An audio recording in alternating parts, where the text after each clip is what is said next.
Anak Nia Daniati, Olivia Natania dituntut oleh Jaksa Penuntut Umum, JPU. 3,5 tahun penjara atas kasus CPNS bodong. Tuntutan ini menuai reaksi para korban penipuan CPNS. Para korban yang juga turut hadir di Pengadilan Negeri, PN, Jakarta Selatan merasa tidak puas atas tuntutan tersebut. Odi Hudianto, kuasa hukum salah satu korban CPNS bodong mengutarakan kekecewaannya. Dia heran bagaimana bisa Olivia Natania cuma dituntut 3,5 tahun penjara, sementara ada banyak korban jiwa berjatuhan. Jumlah orang yang dirugikan di kasus ini sangat banyak, uang yang melayang juga sampai 9,7 miliar rupiah, kata Odi usai sidang di PN Jakarta Selatan pada Senin, tanggal 14 Maret tahun 2022. Ada yang meninggal dan ada hal yang tidak diungkap jaksa, ujarnya lagi.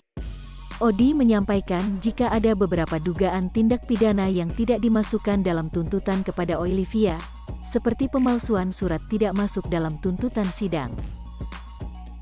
Kami kurang puas karena hanya 3 tahun hukumannya dengan satu pasal yang terbukti penipuan, kata Odi.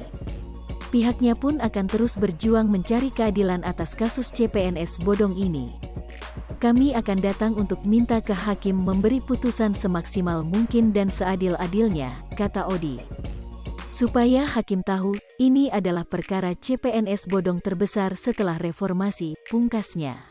Anak Nia Daniati, Olivia Natania dituntut oleh Jaksa Penuntut Umum, JPU.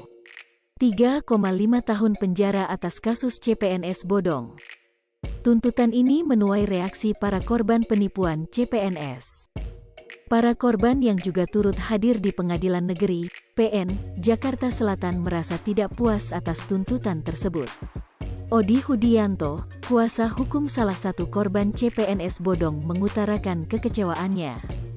Dia heran bagaimana bisa Olivia Natania cuma dituntut 3,5 tahun penjara, sementara ada banyak korban jiwa berjatuhan.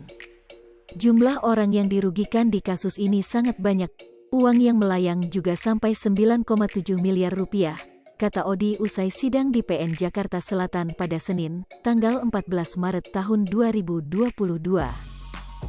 Ada yang meninggal dan ada hal yang tidak diungkap jaksa, ujarnya lagi. Odi menyampaikan jika ada beberapa dugaan tindak pidana yang tidak dimasukkan dalam tuntutan kepada Olivia.